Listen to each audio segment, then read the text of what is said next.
Lucky to have Mr. Jack Moyer, a teacher at the American School in Japan, with us. He's an expert in marine biology, so let's enjoy listening to him.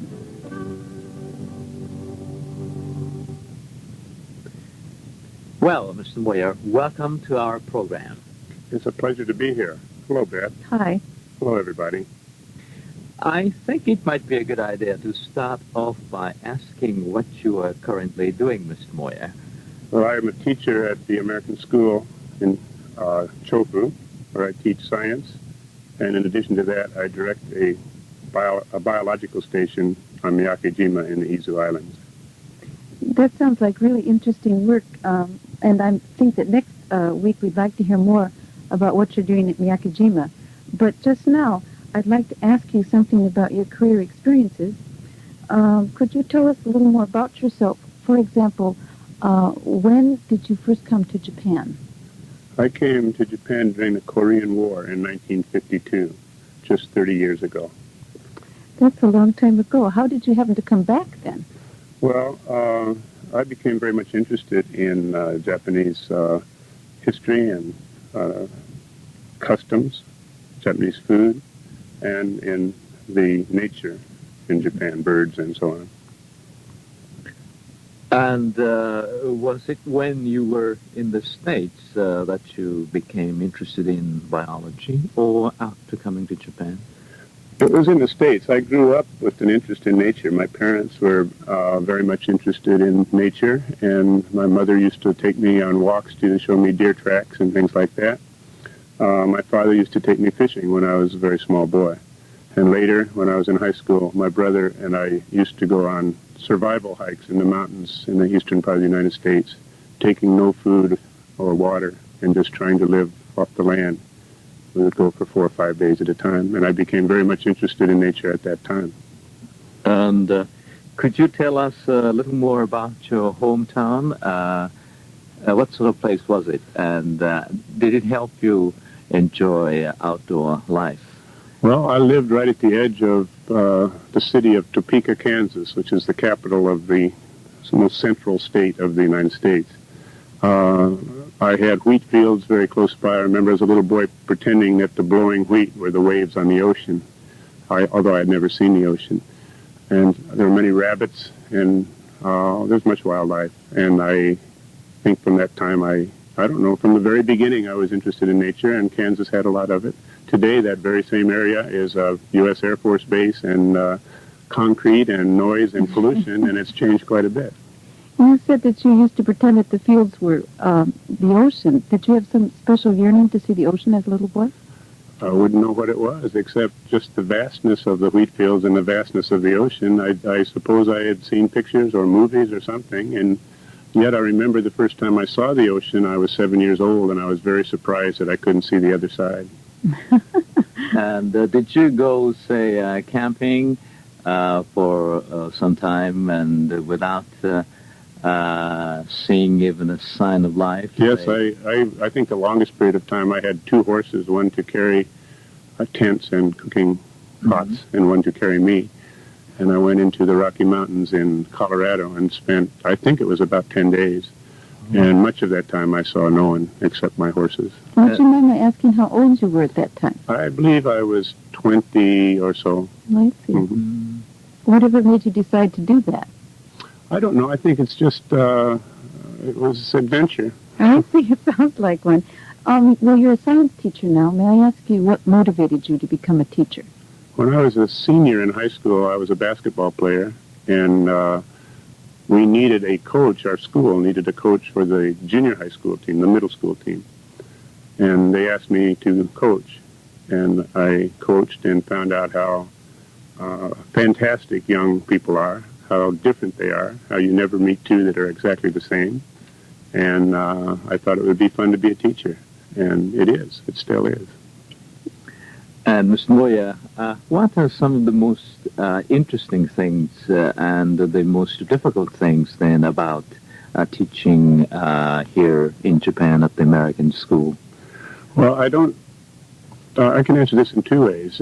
Teaching things at the American school in Japan in science, particularly in natural science or life science, we get most of our text materials from the United States, and they will use terms for names for trees or birds or animals, which are actually North American trees and birds and animals, and we have no counterpart. And it involves explaining the differences, what local animal takes the same ecological position in Japan. That's one problem. But I think the other problem is more related to our times, and it's not necessarily Japan and America, it's the world in general. I think our children are becoming, and our adults too, are becoming more and more removed from the world of nature. We are more comfortable surrounded by concrete and plastic and television and electronic games.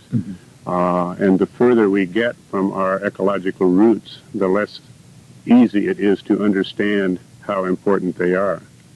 And to me, I think this is the most difficult problem, to try to redirect the interest of my students towards ecology and nature.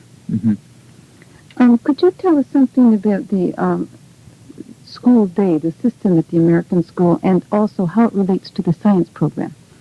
Well, we have what we call a modular schedule. Instead of having 5 or 6 periods of 50 minutes to an hour, we have 27 15-minute long periods that can be divided into any combination a teacher needs. For example, my classroom time meets 3 of these 15-minute modules, 3 times per 6 days of school. So I have them 45 minutes 3 times every 6 days. Now, this gives both me and my students a lot of time when they are not in class, when they are expected to work in the laboratory or with me or with another teacher, English teacher or Japanese teacher or whatever, independently or in small groups. This, I think, is a tremendous advantage because it permits us to do things that would be difficult to do in a large classroom or large laboratory situation. Could you give us an example? Well, for example, today I had 2 interesting examples. One, I have a girl working on a report on the peregrine falcon, a rather lengthy scientific report. Our materials at the library at our school are adequate for the average student, but this individual is an extremely gifted student. So since she had free time from her actual classes, we made arrangements for her to visit the Yamashina Bird Museum in Shibuya, where she went to be able to talk with professional ornithologists and also use their library to gather information for her report. The other situation is a student who is interested in injecting species of fish which is known to change sex with testosterone in order to determine whether the color changes that we see in large members of that particular species are caused by change of sex or merely by size. This sort of individual type experiment would not fit into a normal classroom situation, and it gives her experience with endocrines and various systems that she wouldn't be able to work with if she were in a regular system. So that sounds like the students are encouraged to do their personal research on their own voluntary efforts. Yes, that's what they're encouraged to do. However, if a student does not like school, and if he is clever, he will find many very successful ways of avoiding work by the amount of freedom that we have, which is one of our major problems, I think. And have you ever visited a local Japanese school, and what are some of the impressions you got in general and also maybe in reference to the teaching of science? Well, I visited one quite intimately. I taught in schools on Miyake-jima for 3 years. So I was in Japanese schools daily for that period of time. I feel, concerning science, that there's a cohesiveness in the Japanese system and a direction that gives all students an equal opportunity to achieve at the same pace. Sort of a direction that all are, well, you might say forced by the examination system to follow. Where in our system, a motivated student can do very, very well, but one who's not so motivated may be sort of lost and may eventually drop out of the system altogether. Mm-hmm. So in that sense, I think the Japanese system is quite good. The other thing I like about the Japanese system is the availability of very high-quality equipment in the laboratories. I've seen that in Japanese schools that I've visited, not only the ones on Miyake, where one might not expect such good equipment because of its isolation, but here in Tokyo, where you have absolutely excellent equipment for junior high school and high school students to use. I know you're a scientist, so I hope you don't mind my asking a question sort of not in your area, but since you've been in Japan for a long time, I think you must have had some kind of experience trying to master Japanese. Do you have any comments on language learning? Yes, I've had many problems. I went to Miyake-jima originally because I was very much interested in the natural history of the island. Mm-hmm. And I was not prepared for the Japanese. And Miyake has 5 separate villages. And apparently each village, the earliest inhabitants came from different parts of Japan by boat or from the Kuroshio, some from southern Japan, maybe some from Okinawa, and so on.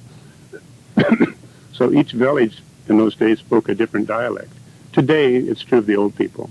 But now there's one high school, and there's television, and of course now all of them speak the same language. But in those days, there was quite a bit of difference in language between villages, radically different language dialects between villages. Fish names were different in different villages. Oh, and it was extremely difficult for me to say the right thing at the right time, or to say the right thing at all.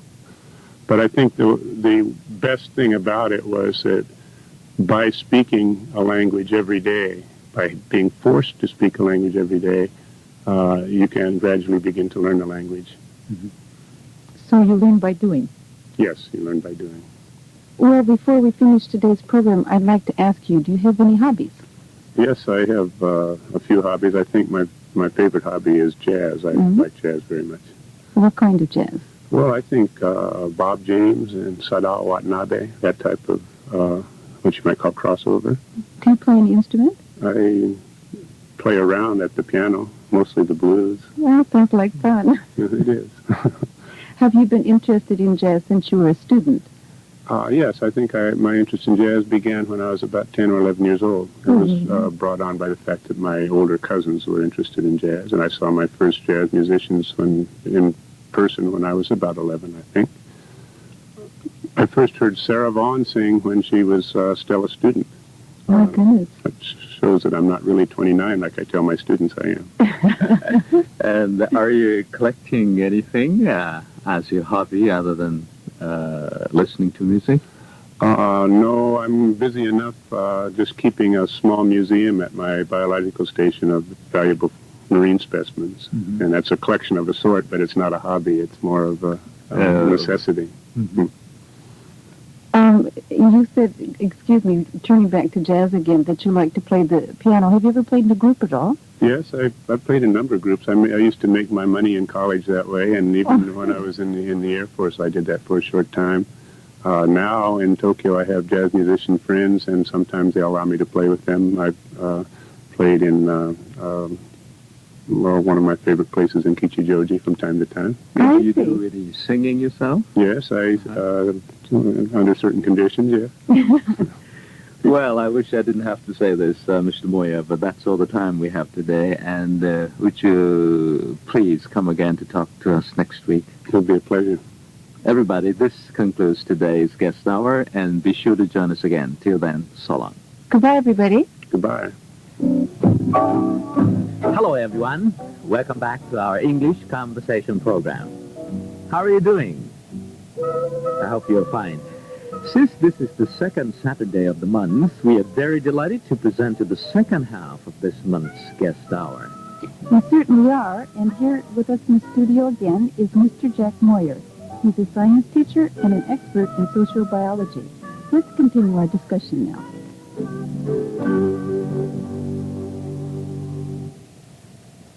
For the benefit of those who were unable to tune in last week, let me introduce Mr. Moyer again just briefly.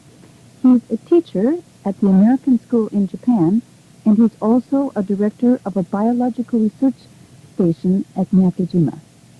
Well, Mr. Moyer, it's very nice to have you back again, and I'd like to start off today by asking, what do you do at Nyakejima? Well, I have a laboratory there, as you mentioned, and there are two things really that I'm involved with as far as the laboratory is concerned. One is administering the laboratory for use by people from all over the world. Many Japanese graduate students and professors come to the laboratory. We've had visitors from Australia, Israel, England, New Zealand, United States, Canada, and so on. Right now, there's a group from West Germany, and I have another group coming in very soon from the University of Washington in the United States. Excuse me. So meeting their needs, most of them, of course, don't speak Japanese, making sure that they get what they came to get as far as permits to do their research and so on, takes up a lot of my time. Correspondence with them takes up time. In addition to that, I have my own research projects, which take up a considerable amount of time also. Mm-hmm. So do you think you are practically living there? Yes, I consider my home Miyake. Mm-hmm. Mm-hmm. And do you do any diving yourself, and what is the most exciting aspect of it?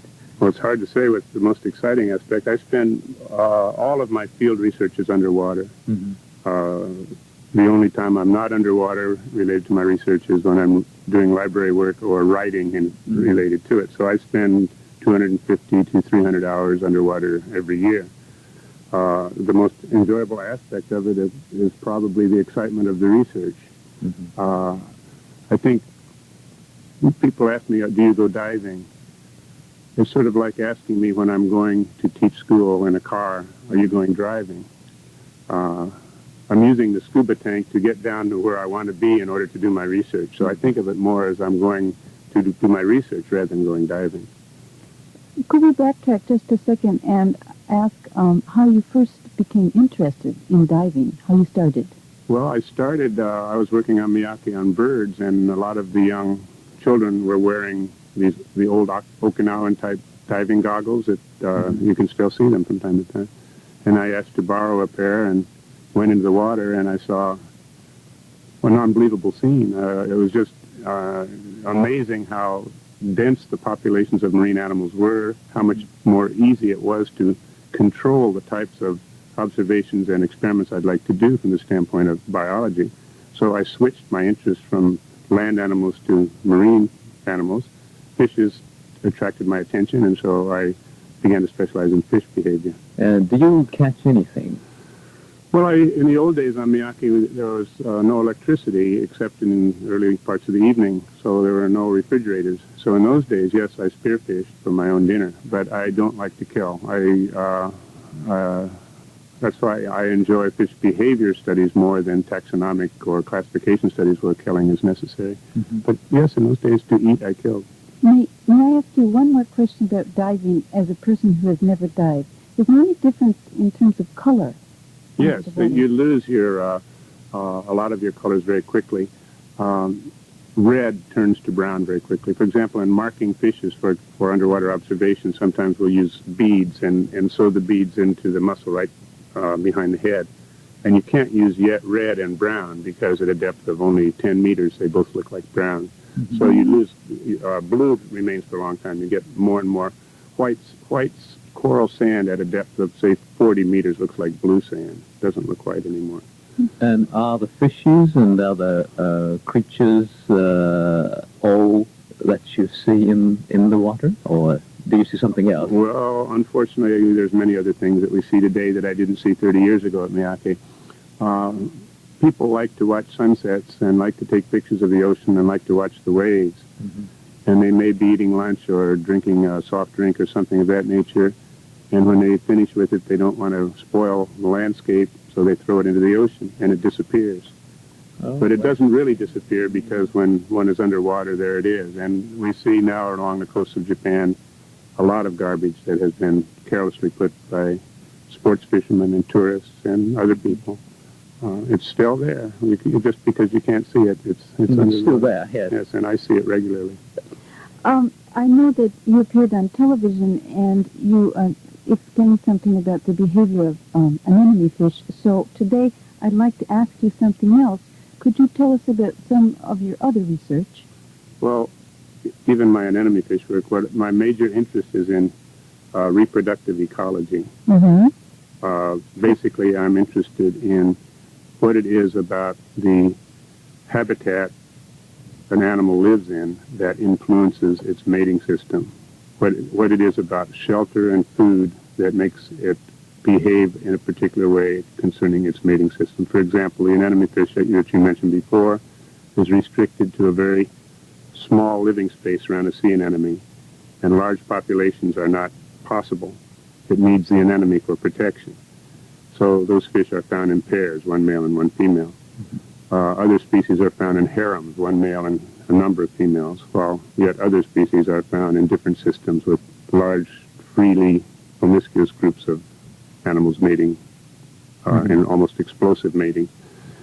My interests are what is it about the environment that makes these differences in the systems of mating of fishes. Another major interest I have is the relationships between predators and their prey. A predator, well, of course, on land, such as a lion or a tiger, must kill to survive, and yet to survive, the prey must not allow itself to be killed. So there's a very interesting relationship between predators and prey, and from the evolutionary viewpoint, I'm interested in just how these relationships have evolved. And does your personal research take you to the other parts of the world? I've been fortunate enough to be able to study on the Great Barrier Reef and in Philippines and Micronesia, in the Caribbean and the Eastern Pacific, Gulf of California, as well as in Japan. So mostly in the tropical oceans of the world. And for comparative purposes, I've worked on desert research stations with birds, and in the deserts of Mexico and in the deserts of Israel. You've gone so many different places. What was your purpose in going to so many different places? Well, I have as a base camp for my studies my place at Miyake-jima. Miyake is very, very interesting because although it's basically tropical, it's at the edge of a temperate region. It's at the borderline between the tropics and the colder areas to the north. And depending upon conditions, such this year's very peculiar weather conditions, water temperatures change drastically over cycles of many years. For example, you might have 5, 6, 10 years of warm waters followed by several years of colder waters. And so you don't have a stable system, biological system. And if my major research is based upon long-term observations of the effect of a habitat on a mating system or on a social grouping, it's important to have comparable materials from the tropics. A tropical environment is generally quite stable, and the Miyake-jima fishes are almost invariably have evolved from tropical forms. And so, to me, to see tropical animals and compare their habitat and behavioral structure is quite important. And Ms. Moyer, to change the subject slightly, do you think that we human beings are somehow destroying the ecological balance? And if you can illustrate an example, I'm sure our listeners would enjoy it. Well, the answer definitely is yes. I think there are so many examples. It's difficult to choose just one. We already talked about the aesthetic beauty underwater with the number of soft drink cans and so on.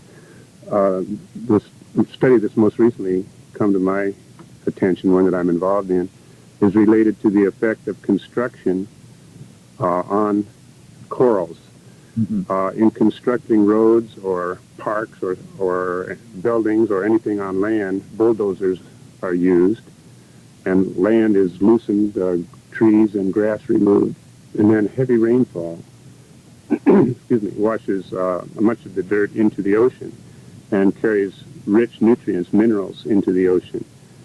The microscopic plant members of the plankton use these nutrients much as plants on land use fertilizer. And they bloom in very lush blooms of plankton called phytoplankton, which is the plant variety. meantime, most marine animals produce far more eggs and young than can possibly survive.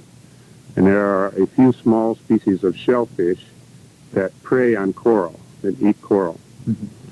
They lay hundreds of thousands of eggs.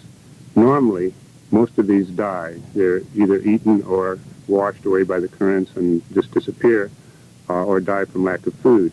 And the current situation I'm talking about, with the rich bloom of plankton, there's more than adequate food for these planktonic shellfish.